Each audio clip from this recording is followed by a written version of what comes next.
Hey, well, good morning, homeschoolers across the land of Lincoln. This is Kirk Smith giving you the weekly update on HB2827. Folks, this should be a very pivotal week. This is the last week for bills to be passed through the House. Again, they can add extensions if they want to, but there's going to be a lot of activity. HB2827, we've heard it all this week. We've heard there could be an amendment added. We've heard it could be tried to rush through in just a few hours. We've heard it won't even be brought up for vote. So we don't know what's happening.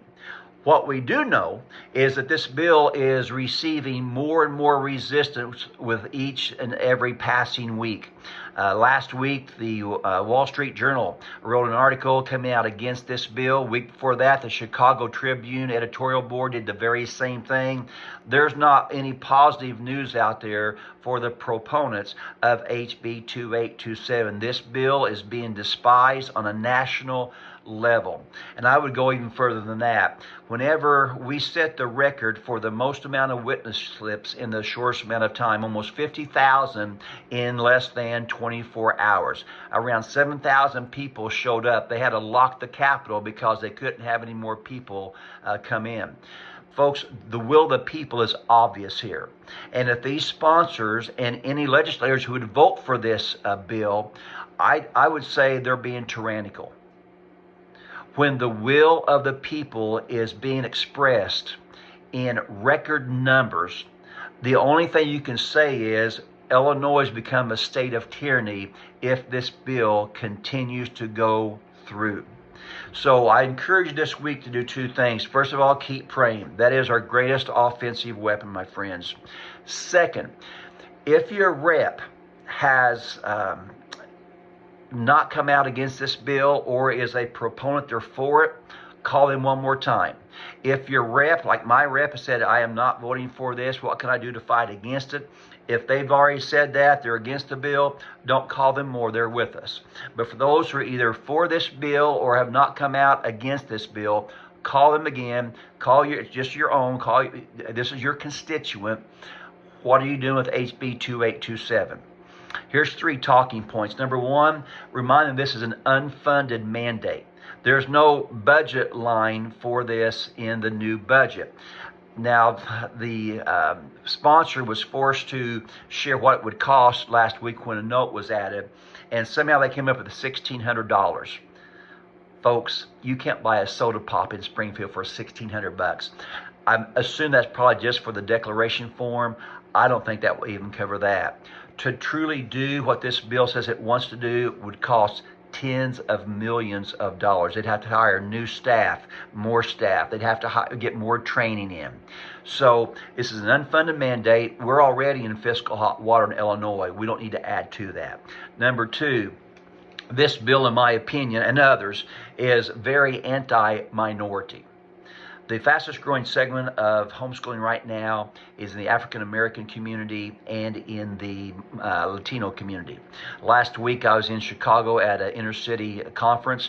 Last person to speak was a former state rep, an African American, and he said 17% now of the black community are trying to homeschool their kids. I don't know where that statistic came from. That wouldn't surprise me though. And he said to all the people in the audience, this bill will limit the black people. This will limit the African American. It will negatively impact them. And we've got to get out and stop this bill. So even with their own community, they are recognizing that. And you need to remind your legislator, your representative, say, hey, this bill is very biased against the minority community. We should be encouraging them. They don't want their sons to be an inner city statistic. They don't want their daughters to be one of the almost 500 in 2022 who were sexually assaulted by a teacher or a staff person. We should empower and encourage them to be able to teach their kids at home. Also, thirdly, I think this bill will actually increase abuse, not decrease it. Now, everyone's against child abuse. I don't know anybody who would come out and say, oh, we want our kids to be. Nobody wants that. That's why we homeschool. We don't want our kids to be bullied at school. We don't want our kids to be shot at school, which those things do happen.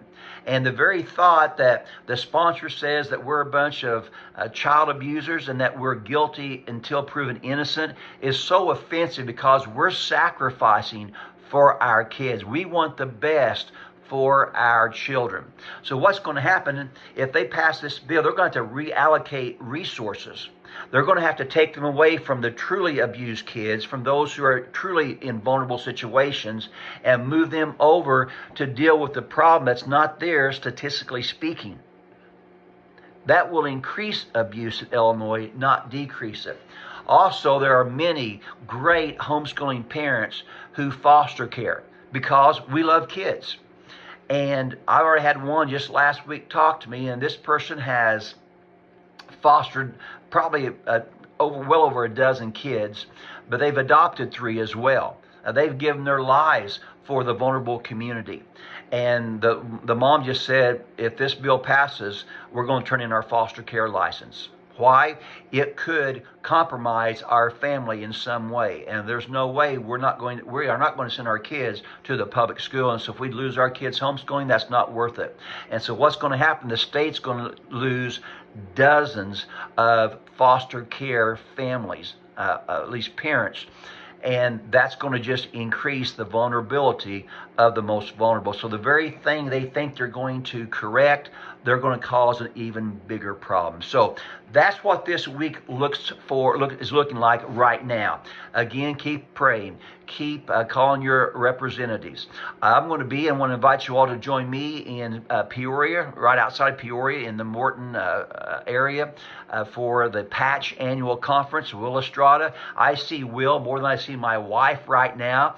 He's going to be there as well, so it's going to be a great time. Please join us at Patch and go to their website. It's Patch, P-A-A-C-H, right outside Peoria. Folks, keep praying, keep calling, and we'll just trust for God to give us the victory. And this is Kirk Smith with ICHE.